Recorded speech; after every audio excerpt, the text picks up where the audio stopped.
Greetings people on the other side of the internet. I'm TheOneCut and this is my PC build. Let's get started. Let's start out with the case. The case is actually from my first tower and it's been modded quite a bit actually. I've added a big red button on top. That's a mechanical button from an old factory that now controls the LEDs on the inside, the LED strips on the inside, which is pretty cool. It turns them on and off. I added a fan on top for another intake, which was desperately needed to add a positive air pressure for the case, and which dramatically reduced the air temperature. Also added a side window, and this kind of shows off the inside. This window is just plexiglass and carpet tape and electric tape on the outside for the trim. I also had to modify the hard drive chassis so that it could fit the graphics card in there. Overall, I put a lot of work into this case and I don't really see me parting from it anytime soon. I have an optical drive up front. It's a DVD burner, as well as a fan controller with two USB 3.0 and card reader on it. Both the fan controller and LED lighting are El Cheapos from Deepcool. I also have a card reader under the floppy drive, which I don't use the floppy drive, but the card reader has more card reader stuff on it.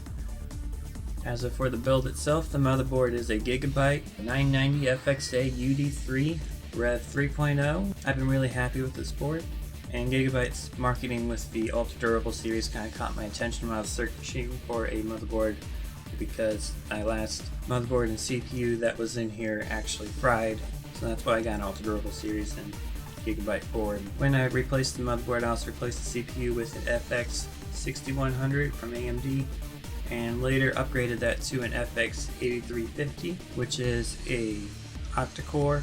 I've been real happy with it. I've been using it for video editing and gaming and recording and stuff like that. I managed to overclock it to 4.5 with very little overclocking experience. For the cooler, I have a Cooler Master, I'm not sure what model it is. It's the one right below the very popular one, and it works really nice. With the CPU on full load, exporting a video, it doesn't reach much above 60 degrees on a hot day, especially with the new fans I installed. For the case fans, I went with Corsair. Static pressure one for the intake in the front, and airflows for the top and rear.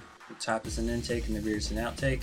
As for the power supply, I have the Corsair CX750M, which is a semi-modular 750 watt power supply. I'm real happy with this power supply. I actually was messing around with live wires with the computer on, trying to get the red button to work with the LEDs. One of the wires touched the case, and instead of frying something, the power supply immediately shut off and saved me a lot of potential trouble. I also have a wireless NIC in here. I don't remember who made it, but it's just a cheap one.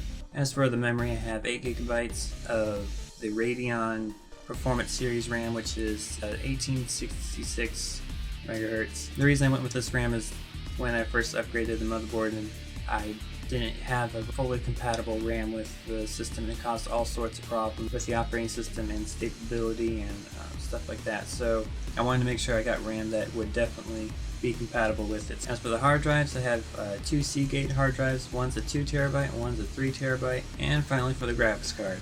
But when I started out with this build, I had a ATI HD 7770. What I have in right now is a Gigabyte R9 280. I am real proud of this build and the modifications I did to the case to make it even more personal. So I use this build for mostly gaming and video editing, and just being a build that I can mess around with. So that's my primary build. Y'all have a great breakfast, morning, lunch, afternoon, dinner, evening, night, whatever you have a good one.